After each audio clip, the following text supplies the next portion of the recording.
Hi, I'm Kat Doyle with the Archdiocese of Atlanta. We'd like to dedicate this new Vodcast series, People, Planet, and Health, to the legacy of Pope Francis. While the first few episodes were filmed before his passing, we lift up the entirety of our work in his memory.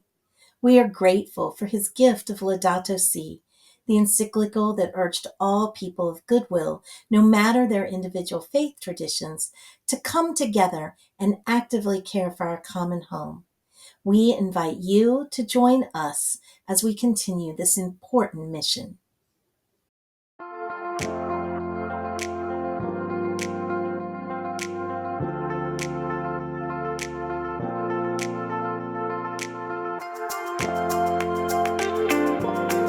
Welcome to People, Planet, and Health, a podcast produced by the Archdiocese of Atlanta and filmed here in educational collaboration with Georgia Gwinnett College in Lawrenceville, Georgia. What can we do to help people connect with our planet that benefits their health?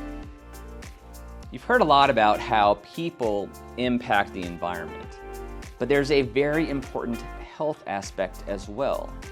We're going to explore an issue in each episode to talk about how they overlap and how they're connected and what's being done about it. In this series, we're going to investigate how caring, change-making individuals are taking small steps in community programs and faith-based centers to see, lead, and act on their faith journey toward the stewardship and health of all land and all people. Let me introduce our three panelists. To my right is Kat Doyle, and Kat is the lead for the Justice and Peace Ministries for the Catholic Archdiocese here in Atlanta. To her right, Jay Bassett, longtime EPA employee, now retired in the Navy before that. So you've been a champion of the environment for your whole career, basically. Many years. Yeah. Yep. And then coming to us on Zoom is Dr. Larry McAvoy. He is an emergency physician in Billings, Montana, and Larry's going to bring in the health aspect to our discussion. There we have it, People, Planet, and Health. We have a short intro segment to let you know a little bit more about our panelists, and we'll take a look at those now. I am the director of Justice and Peace Ministries, which includes being the director of the Laudato Si initiative. So Laudato Si is the Pope's encyclical. It's his letter. But what's really important about this particular letter is that this Pope wrote a letter to the entire world, to all people of goodwill. And he really reminded us that we are one human family. We exist on one planet together. And we have to learn how to take care of the environment that takes care of us. We want people to think about it as I am coexisting with others, and I can't do that in a bubble. Laudato Si was kind of a roadmap. It was a way for us to see how our faith calls us to live a certain way, and that certain way is being good stewards of the home that God has given us. Justice and peace is a very broad thing. Let me tell you that we are part of the Office of Life, Dignity, and Justice because we do believe that when you talk about justice and peace, it starts with the dignity of the human person. So that's the foundation of everything I do. But specifically, my first role is I staff or represent the bishops in matters of social concern. So if it's happening socially out there, and it is of concern to people of the church and the bishops, then I'm representing, I'm teaching, I'm educating, and raising awareness. And then the third thing that we do is provide opportunities for advocacy or to take action. When my youngest daughter was maybe about 9 months old, it was Easter Vigil, and just before the vigil, the priest washed our feet, those of us who were in RCIA. And my baby daughter sat on my lap and he washed her feet too. And that was kind of an aha moment in my life. I'd always served, I'd always been taught to serve. But that was the moment when it was that calling to serve. Not long after that, we moved here to Georgia from Utah, from Salt Lake City, Utah. The priest came up to me and he said, we need a youth minister and your name keeps coming up. I'm like, are you sure? I've only lived here a few months. So I thought about it, and at that point, I got involved in working with the youth. My very biggest goal with them was to help them live their faith and live their faith through service outside of the walls of the church. As I was working with the youth, I became more involved in asking the questions, why? Why are the hungry people hungry? Why are the people that we're collecting clothing for, why do they need that? When the Archbishop had an opening on his staff and everybody said, oh, you've got to do this, I went, nah, I like what I'm doing. This is good. My friend at the church said, if you don't send in your resume, I will. So I literally applied for the job just to shut everybody up in the office. I went in for the interview, and interestingly enough, everything I'd been doing at the parish is what they wanted to do on a larger scale at the diocese. And I prayed about it and said, you know what? I'm prepared for this. This is what I'm called to do. And that was almost 15 years ago, called to do this. So that's how I got to where I am today. So let's start with the whole topic of integral ecology. The whole idea that everything is connected. That alone makes this an exciting opportunity to bring in people and planet and health. The most interesting part of this conversation is going to happen when people make the connections that may seem nebulous or may not be something they considered before. Our goal is going to be to help them see things differently, most importantly, to broaden their lens so that when they're seeing people and planet and health, that there is no question of the overlap. I will never forget when we did the little quiz to see how many planets do you need to support your lifestyle. And I am super ashamed to say I needed like 7 planets. And so when I started going, okay, everybody can't live that way. So what can I do to change my footprint? What can I do? And as I started digging deeper and I started seeing how just little things that I can do can change the planet, our health is directly tied to the decisions that we're making. This is something everybody needs to be aware of. So Laudato Si, that mandate that it gives us, is one that makes us look deep down inside and recognize that this planet is the only planet we have. It's a gift that God gave us. So how are we going to behave in a way that shows and gives God all the glory and takes care of this beautiful surroundings that we find ourselves in?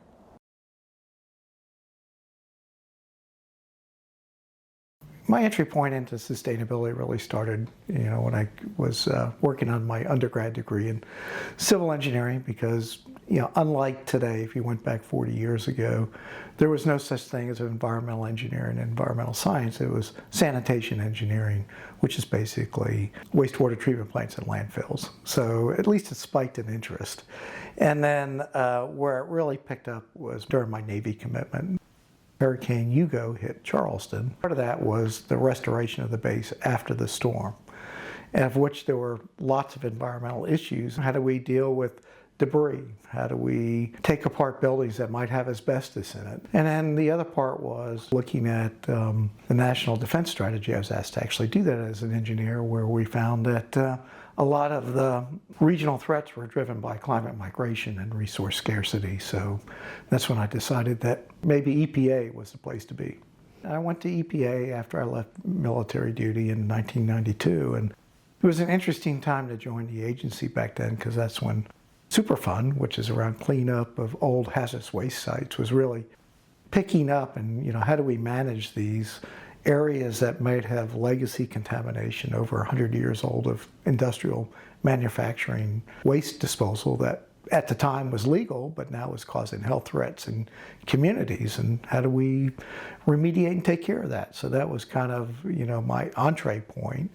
And my Navy's time added to that, simply because I had a lot of background in contracts and construction, which we were doing a lot of at that time. And that really opened the door for me as to looking at what we call land programs, which includes things like the built environment, how we build things, to soils and composting, to ecology and how we live in community. During that time, I did superfund cleanups. I'd worked on unusual projects, things like the SALT II Treaty of chemical weapon destruction and Manhattan Project, and how do we decommission, national defense production materials, and what do we do with it? And probably the highlights for me, and thinking of it through a faith-based perspective as a Catholic, was I had an opportunity to build a whole new program at EPA around materials, which again, we talk about resource scarcity, that started this around, can we continue to extract from the planet? And then, how do we look at life cycle impacts of materials on people? How do we recover materials and put it back into productive reuse again?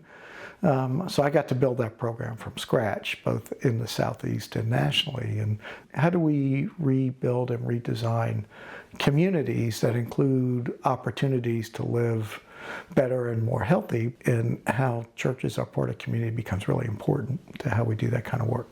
I've always been a big believer in small d democracy at the grassroots level, how local governments work that become innovations for how state governments work that become innovations for national policy. And that if you look at any national policy, it always gets built by what gets built from the grassroots up, if you're going to do that fundamental change. And for me, as we look in the past, that churches and the Catholic Church and other churches and interfaith becomes a place of community and of shared interest, of trusted entities, to be able to have conversations that maybe would be more difficult in other places, and bring people together on something that we have some shared ownership of around stewardship. And how does stewardship and that joint effort, and how do we do that within where we live and with each other? And then how do we build better communities that input and change policies at the local level that eventually become changes state and national? As we talk about bringing people together around planet and people and social capital that's built through churches, and the role of social capital as being, I guess you call it an accelerator for policy change.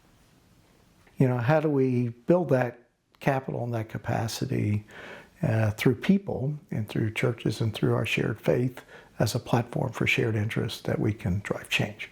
Hi, I'm Larry McAvoy, coming to you from Montana, talking to you about health as part of the People, Planet, and Health Vodcast. Like you, I wear a lot of hats.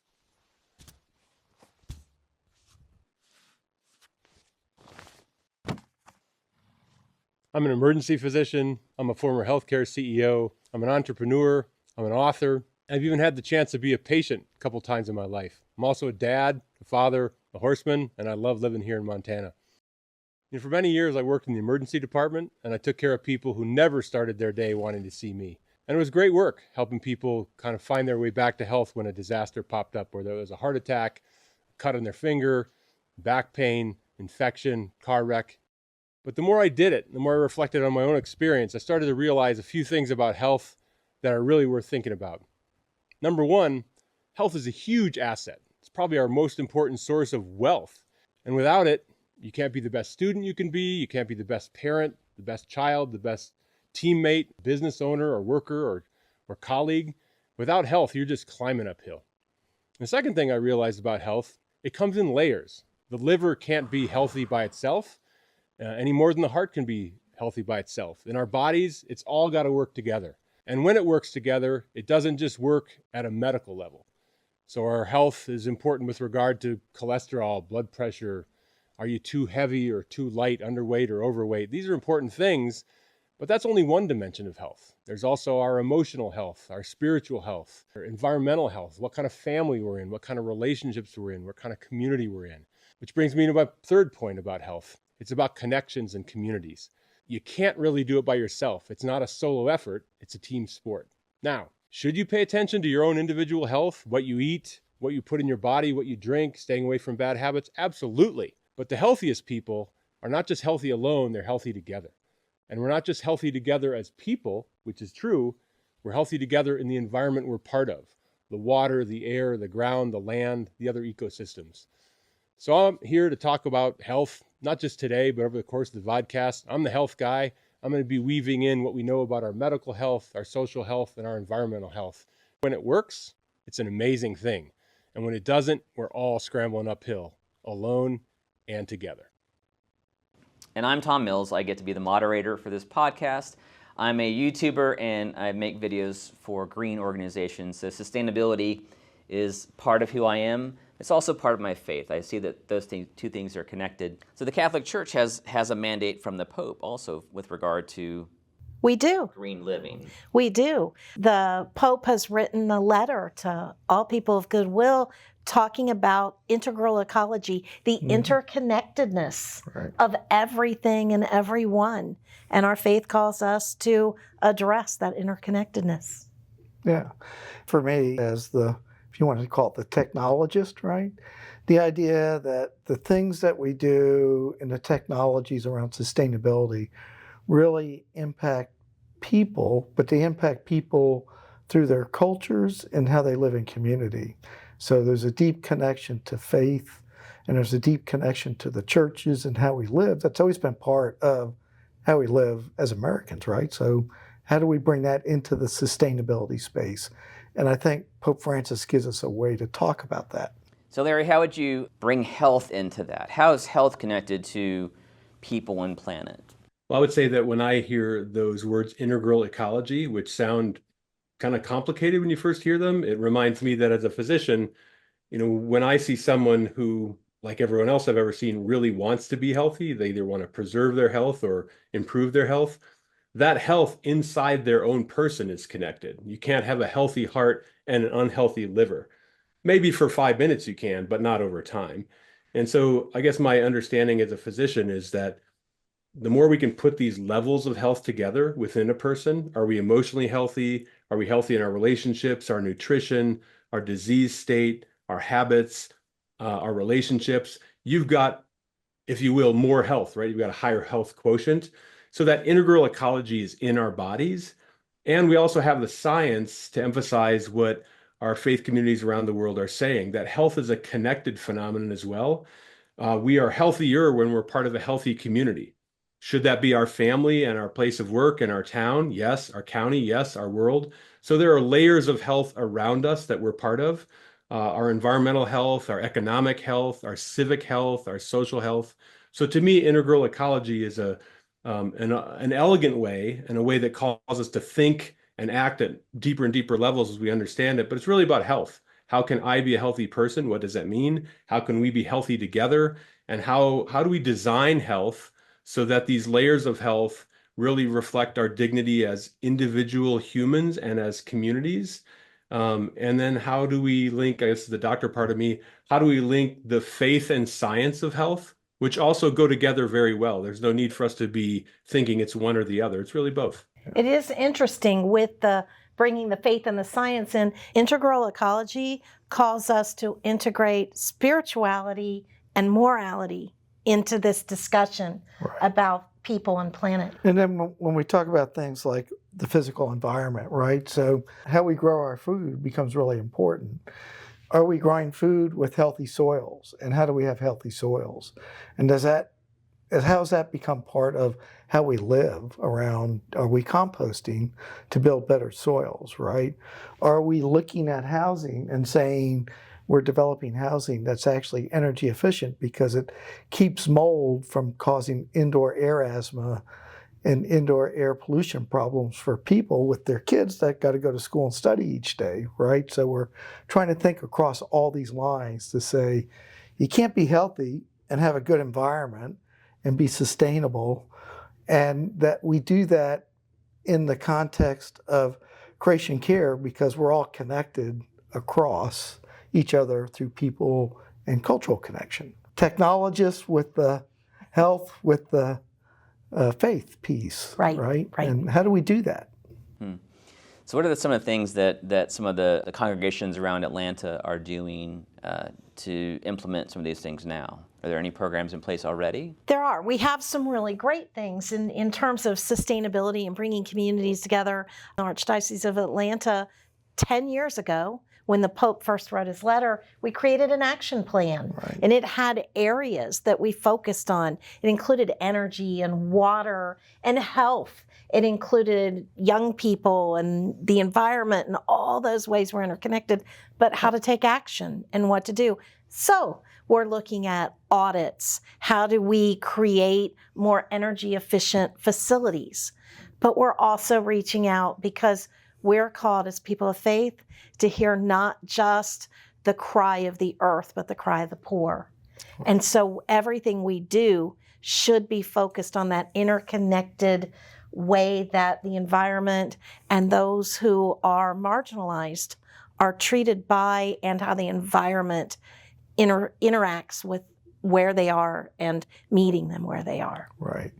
And then, from my view as a sustainability professional, is the realization that as we all live in communities, that we live in local governments, we live together, is how do we react and do this within where we live and work, right, around these programs. And so when we look at the programs at the Catholic Church and some of the things we did, if we're doing food waste audits and trying to figure out how to do zero waste events, then we're actually touching people every time they come up to the table to say, have you thought about the 1 in 9 people going hungry because we waste that much food in this country? And we can engage in that conversation. And then what my hope is those conversations later are heard by policymakers, right? Because everyone has their own agency, their own sets of networks. And, can we encourage that in the practices we do so they take that to other people? And that's what we call scalability, right? Through people and connected through trusted relationships. And so that was kind of my practice at EPA in the end, is how do we do that systematically? I know one of the things we're going to talk about in an upcoming episode is microplastics. And one particular church here in Atlanta is going to eliminate polystyrene from their facility, where the events that they're holding, the events that people hold at their facility because they're involved in the community. So that's one example of, because microplastics, you hear about that every day. Right. And Dr. Larry, I know you probably have understood and experienced the impact on people's lives medically because of plastic. Can you expound on that a little bit? Well, I think we're just really getting wider awareness of how plastics do get in our bodies, which is probably its own topic. But we know these microplastics actually aren't just sometimes in our bodies. Every human now on the planet is encountering these things. It's a ubiquitous thing. And what we know that they do is they can lodge in our vessels and they can create what are called micro-inflammatory cascades. They can basically fire up your body's inflammation cascades, clog blood vessels, cause you to have strokes or other inflammatory, phenomena that I don't want to get into too much right now. But I think microplastics themselves are an example of something that I saw just endlessly at the individual level as a physician, and still see endlessly as sort of a healthcare innovator, former healthcare executive, which is that people come in and we all want to be healthy. And most of us aren't maybe aware of some of the things that are streaming through our bodies. Our bodies are open systems. They're less moats and fortresses than they are sort of sponges, right? We breathe air in, we breathe air out. Oxygen in, CO2 out. So our bodies are always in dynamic equilibrium with whatever's in our environment. So the healthier our environment is, the more our body interacts with it in a way that's non-hazardous to us, and interestingly, vice versa. So to list maybe a positive example of how these pieces of health layer together, there's a parish community in my state of Montana that has a community garden, for example, along the lines of this idea of faith communities really emphasizing care of creation is care of human community, with an emphasis on those who maybe don't have the same resources for that. They've got a community garden. You say, well, that's nice. Maybe kids are eating more cucumbers. It's bigger than that, right? So what happens is that they donate every year, I'm thinking 2024, 7,000 pounds of fresh produce to the local food bank. So they're making sure that healthy food is getting to people that maybe don't have the resources to access healthy food. Healthy food is much more expensive. So this parish doesn't just give a number, 7,000 pounds, which is impressive in itself. they find that the act of growing this food together enhances their health as a community of people day in and day out growing vegetables. And it isn't just, wow, this is fun. We've got older people maybe who used to be farmers working with grade school kids or high school kids. There's an intergenerational teaching, learning, community, and action dimension to this health.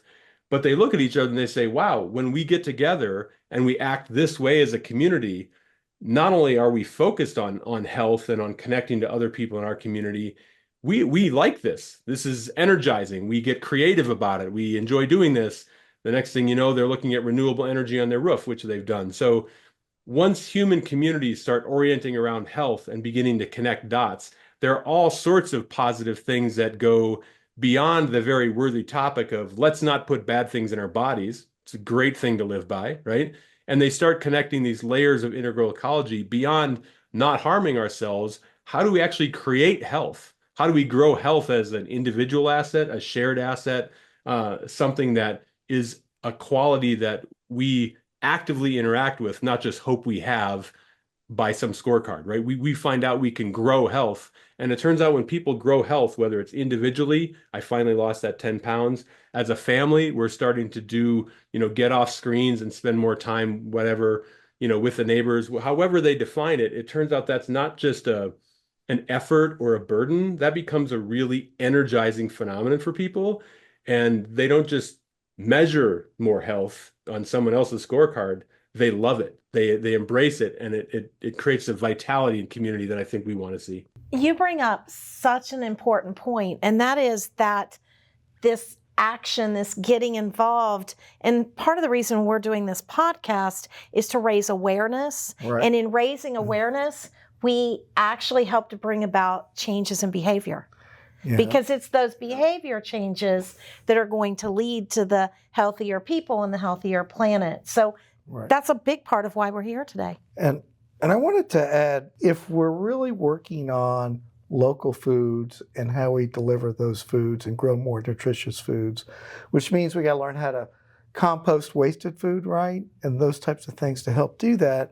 The other thing we're doing when we do that means we're not putting stuff into landfills. And when we put food and wasted food in landfills, we're generating methane.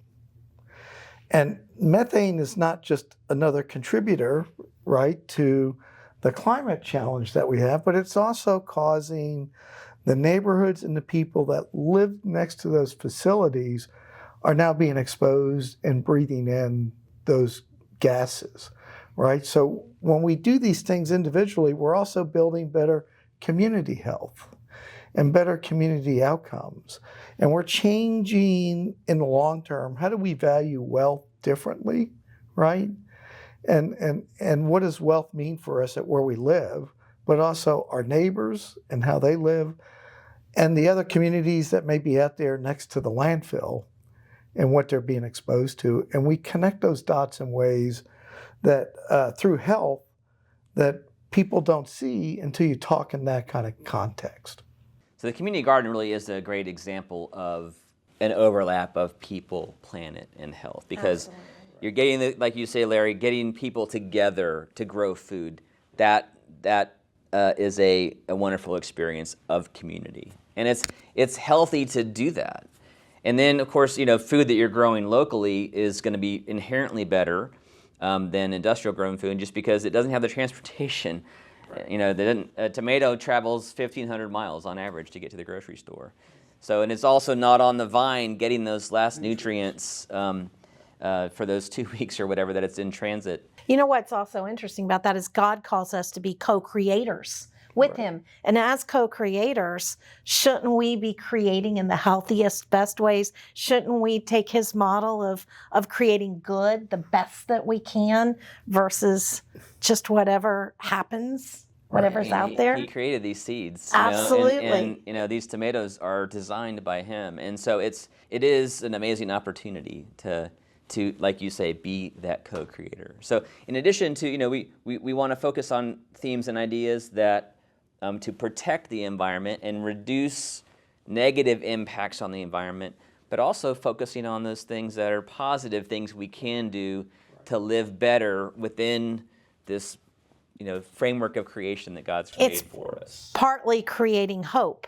This whole thing is about the increase of hope and the hopefulness that we have as humanity, as a one human family.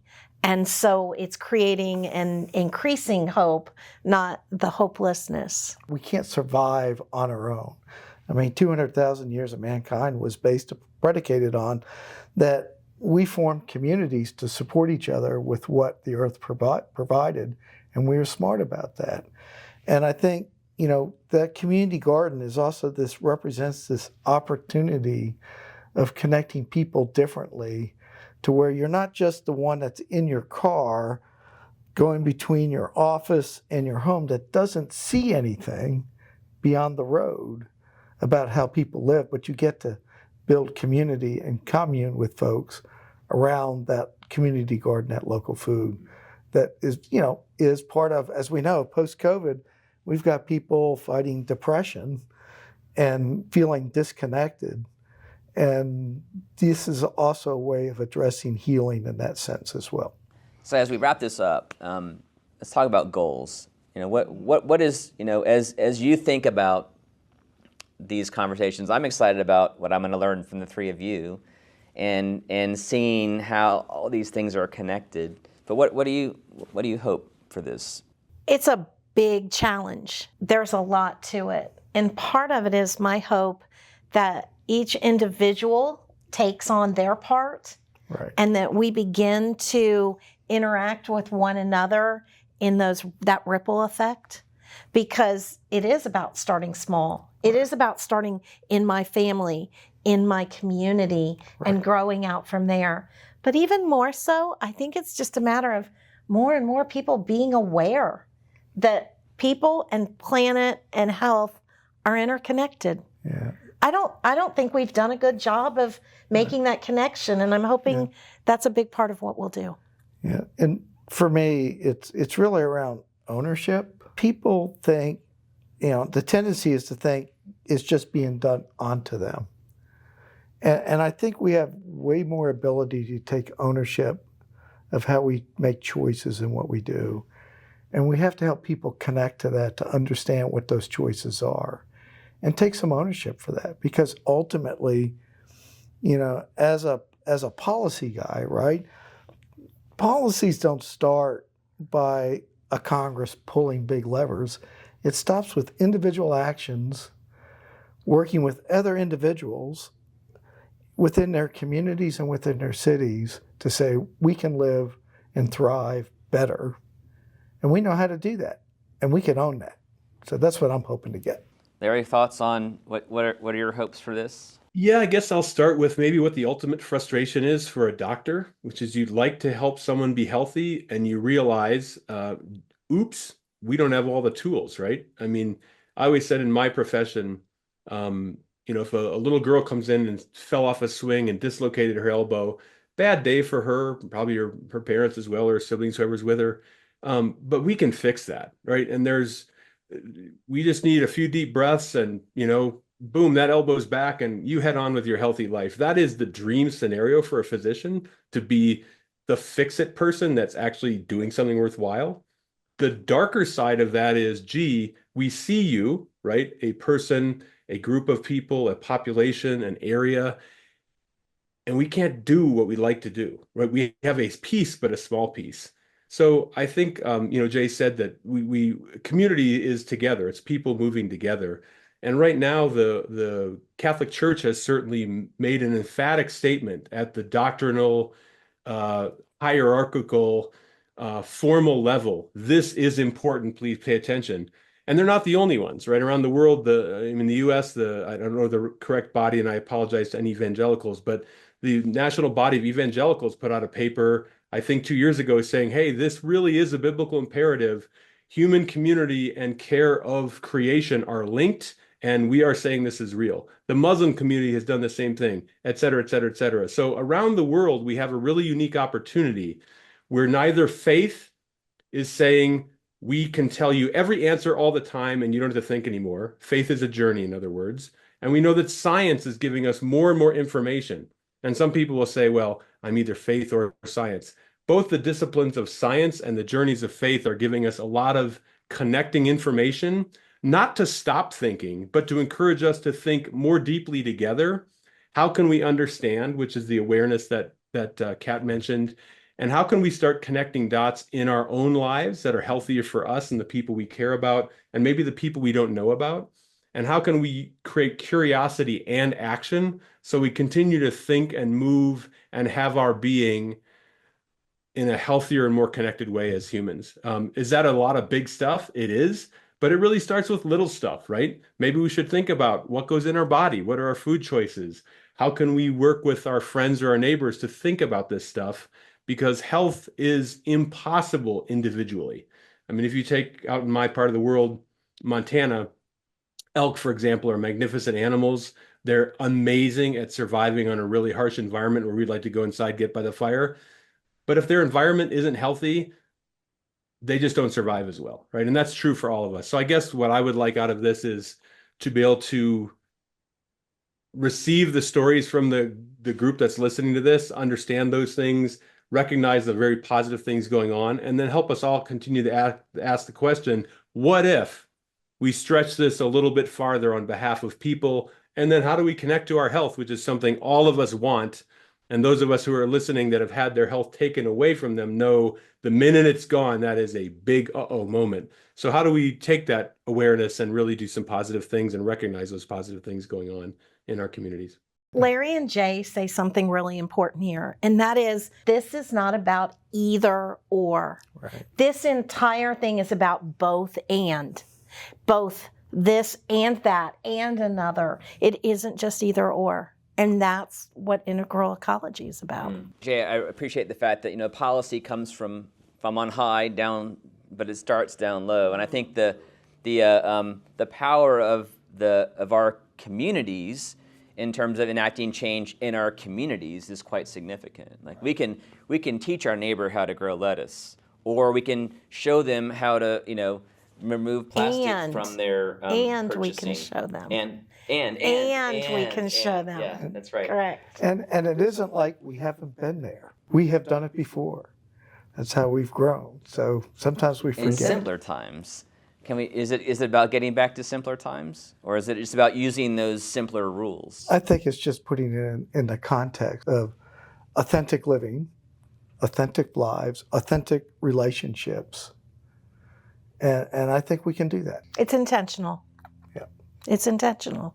The way I've always thought about making my videos about teaching people how to do easy things to be more green is about my sphere of influence. I might not be able to have an impact at a government level, but I can touch people within my sphere of influence. And that's where I can effect change. So I've sort of chosen to focus my energy on my sphere of influence. And YouTube has allowed me to expand that to reach people. I think you think about our individual parishes. That's the sphere of influence. That those people, and the beauty of that is that's multiple spheres touching, and so they can have an impact on their community, it's where I've chosen to focus my energy. And then connecting with people like Jay. Jay's a good friend. We've collaborated on lots of things, and so Jay's sphere of influence touches mine, and our impact together is more effective. So we think about how the three of you, the four of us, if I can be included in this, how our spheres will now connect to hopefully broaden out that audience of impact. That was a very enlightening discussion. I'm excited to hear more as we delve into these individual topics, focusing on improving the environment and improving our health, eating better food, having an impact for those things in our community as well, for the sake of building community, and then the overarching health benefits that can come from that also. So this process will be, I think, a learning experience. I know for me, I hope for all of us. Yeah. And I'm staying teachable. Always open to further discernment, always. All right, thanks for tuning in to the People, Planet, and Health podcast. We trust it was encouraging and interesting and perhaps thought-provoking. Thanks to Georgia Gwinnett College for hosting us here. And one last request. We need your help.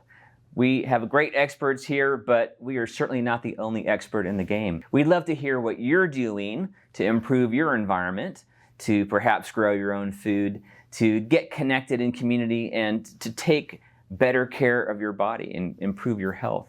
So if you can make a video about something that you're doing, we'll put an email address here on screen in the description below and in the podcast show notes if you'd like to send that in and be considered to be part of a future episode. So thank you for watching the People, Planet, and Health podcast, and we'll see you in the next episode.